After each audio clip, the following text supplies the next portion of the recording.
everyone, it's Carrie and welcome back to another video. So if you don't know me, my name is Carrie. I run Traveling Pony Studios, which is a small crochet business dedicated to basically helping to pay for my horse's many vet bills and all of his expenses. I have a YouTube channel, as you guys know, where I post like market overviews, crochet with me videos, recaps of what I've crocheted in a week, and so much more, as I'm also navigating different parts of my life and then now getting into stores. So if you're interested in any of that, make sure to subscribe, stick around, but today's video is going to be a market overview. I will have a kind of vlog style video coming out later on that's going to probably share more of my raw feelings about the market, as well as showing you guys what I do to prepare for a market, and as well a little bit more of in my life in terms of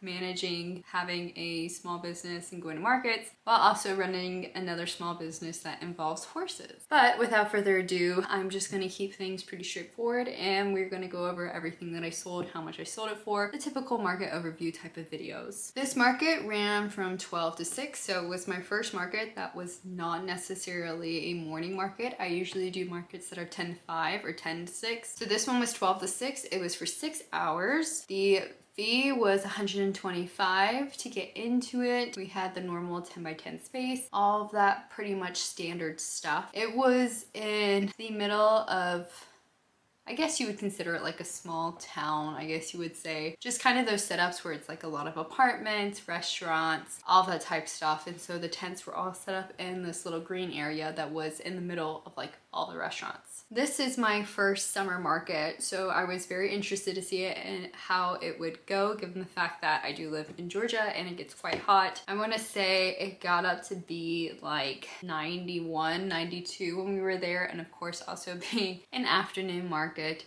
the heat was also a factor, but the weather was still nice. And I honestly expected some different things with this market, but like I said, I'm gonna leave that in another video so I can rant about it.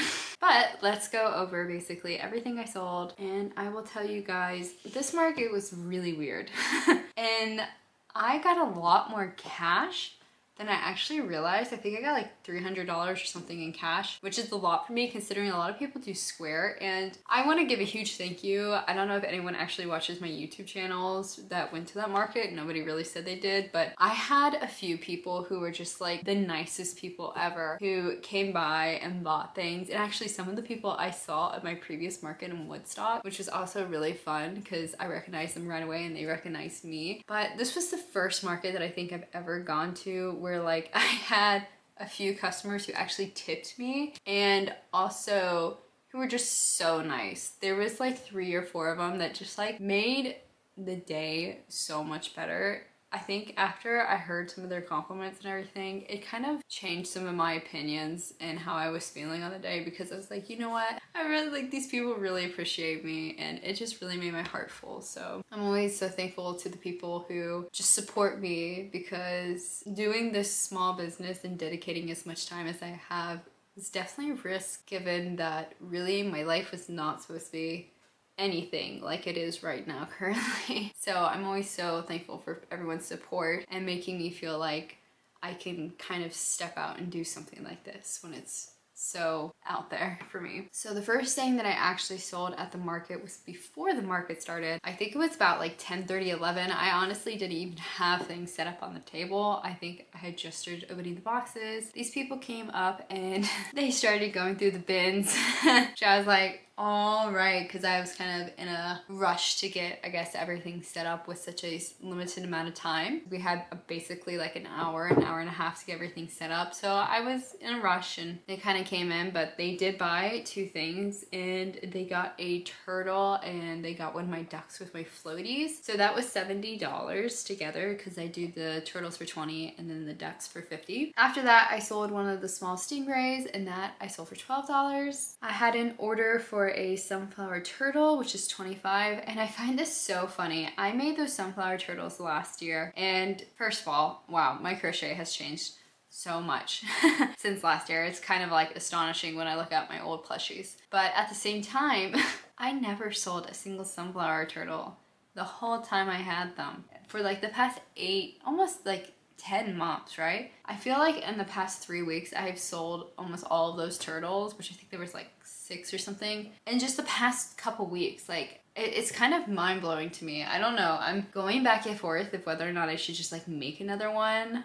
or make a few more because it just took so long to move them. But I don't know if it's because it's summertime. For some reason, people are like actually buying them, which is so confusing to me. After that, I ended up selling a pink axolotl, which is of course $18. I sold a bee after that for $15, and so I've actually been going back and forth about the price of this bee. This bee that I've been doing is the like sitting one, chunky one. First of all, they don't sell as good as the other bees. I'll be straight honest with y'all.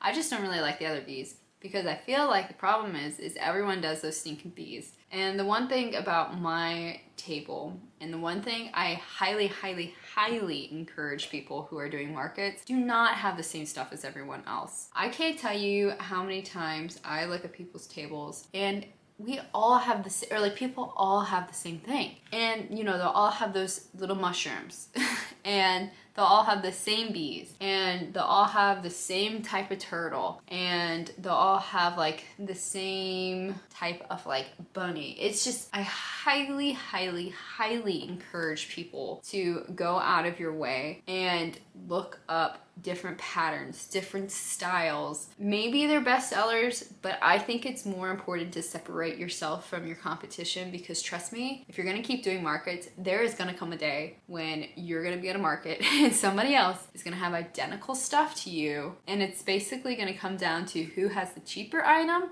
Might be you, might be them, or who has the better quality item. And it starts to get so difficult because you will lose sales one way or another. So I've mentioned this before, I've never liked the Mabel the chicken pattern. It was everywhere. I can't stand that pattern. I think it's all right, I think it's fine, whatever, but it was just, it's everywhere. And I couldn't go to a single market without seeing that pattern. And that's one of the reasons why I was like, I do not want to touch this pattern anymore, because it was just overtaking the market and it's just not for me. So I adapted. I found another chick pattern, which maybe it might not sell as crazy, but I like the fact that like maybe all the other crochet people at this market don't have the exact same product as me. I've mentioned this before with the new loaf cats coming out. This is also something that I am keeping in mind and paying attention to at markets, is the loaf cats, because they are all of a sudden getting really popular. And it's definitely a concern of mine that they're gonna overflood the market. And if they start to overflood the market to the point where I'm seeing them at a lot of markets with other crochet people, then I will probably stop doing them as well. I think it is extremely important to separate yourself. And I always tell people, even though I also give everyone the pattern links that I use, I think it is important to also do some research on your own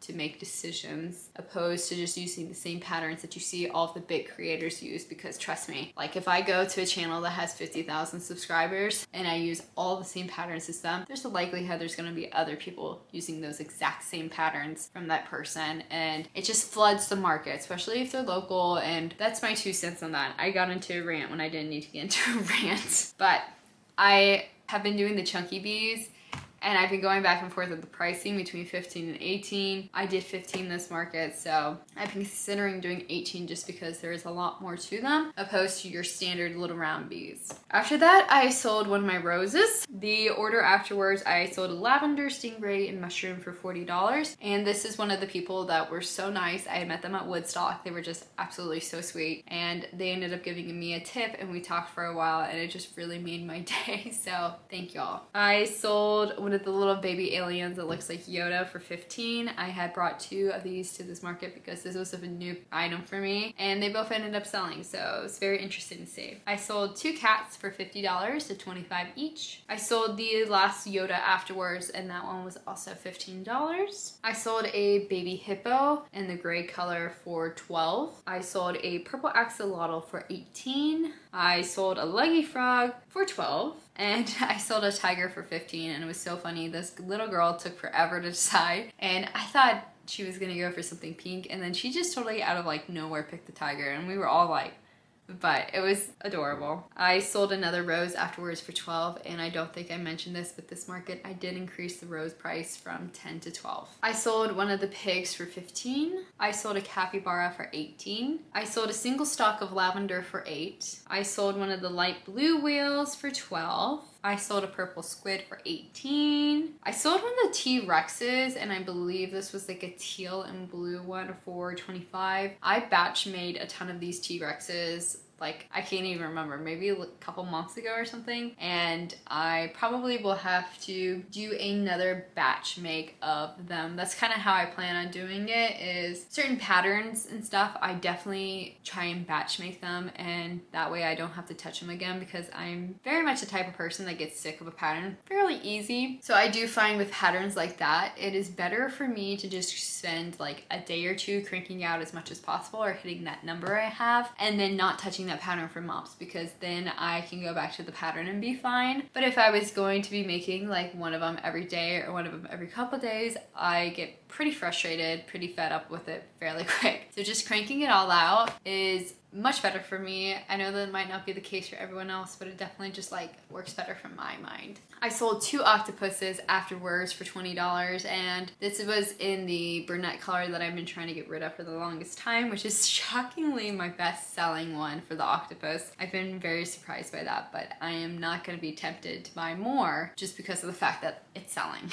I sold a mallard afterwards for $18. I sold 2 pink whales for $24. I sold one of my Sakura mini cows for $35, and this was my last Sakura mini cow that I brought with me, so I'm gonna have to make another or 2 Sakura mini cows probably. I sold 2 more whales, and these were also pink for $24. I sold a whale and a triceratops for $27, because I sell the triceratops for $15 and the whale for $12. I sold a rose and a sunflower, which ended up being $30. I also increased my sunflower prices from $15 to $18. I just was trying to play around a little bit with the prices on flowers, because it's such catch-22. Lavender is very straightforward to make, and the thing about crocheting flowers is it's not necessarily the actual crocheting that will take a lot of time. A lot of it is actually the assembling. So the fact that like you make your flower, and then you're gonna make all the leaves, and then you gotta put everything together, and then you gotta wrap it, and then you gotta burn it. And all of my flowers always come with ribbon too. So there's just a lot more steps, I feel like. So I've been trying to play around with pricing to kind of get a price point that I think is still manageable for most people, but also compensates the time that it truly takes, because it's just different than amigurumi. So many of amigurumis nowadays, I feel like patterns you can find where most of the pieces are like crocheted into the body, or the sewing really doesn't take me that long, but I find that assembling flowers is just so different and it takes forever. I sold a lavender afterwards for $8. I sold another rose for $12. I sold one of the mini elephants for $15. I sold a whale for $12. I sold another capybara for $18. I sold an axolotl for $18. I sold another capybara for $18.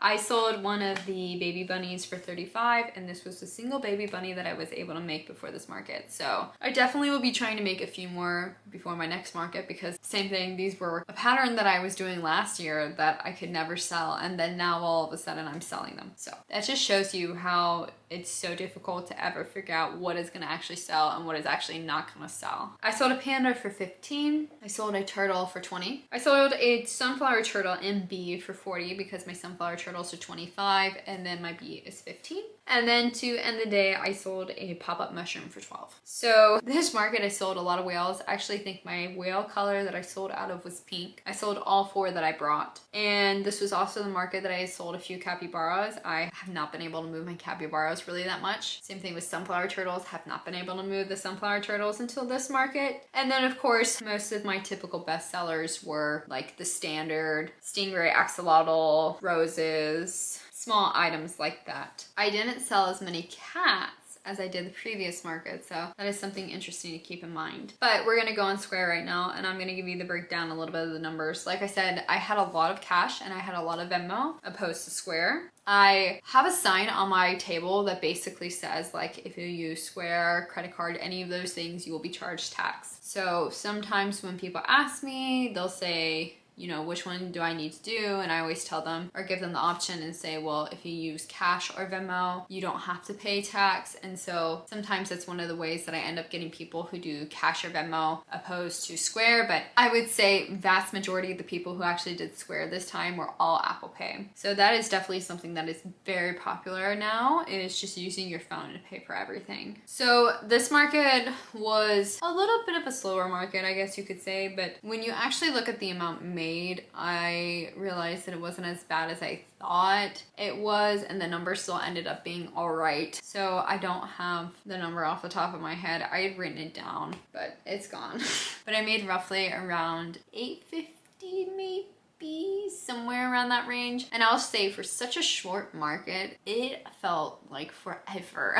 I honestly was so scared that I was gonna not make my table back. And it just, I don't know, it was so draining to me, this market. I never really get drained that much, and I was just so straight up exhausted. You'll see that in the next video. But on Square, I had 22 sales. The average price per sale was $21.55. And on the credit card alone, I made about $474. So comparing that to my previous market, the single day was lower than the Saturday or Sunday from my previous 2-day market. And not by a little bit. Like this market that I did on Sunday was $200, actually over $200 less than the Sunday that I had done at my 2-day market, which Sundays are always expected to be slow. And then of course, comparing it to the Saturday numbers that I made, it was about $800 less. It's always interesting doing new markets, trying new things. This is an organization that I did end up signing up for next month, so I'll be back at Avalon for the July market. And I was waitlisted for the September market, but I'm not gonna talk too much about that because I also talk about that in the other video.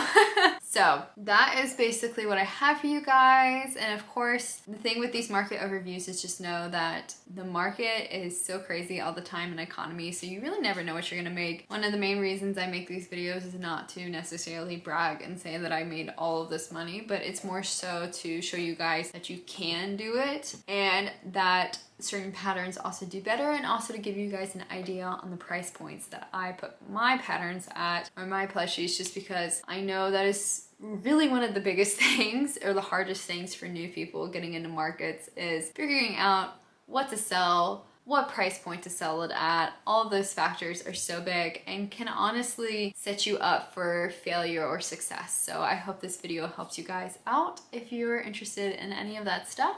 And without further ado, that's pretty much going to be everything for this video, but I will have a few more videos coming out soon. There's going to be one basically covering my year of crocheting, because I am officially hitting a year of crocheting this month, so that's very exciting. I will have my little vlog with me type of video coming out about this market a little bit later in the week, and we will get a little bit more into the nitty-gritty and a little bit more market content. But that is pretty much all I have for you guys. So I hope you have an amazing day, and I hope to see you guys in the next video. Bye!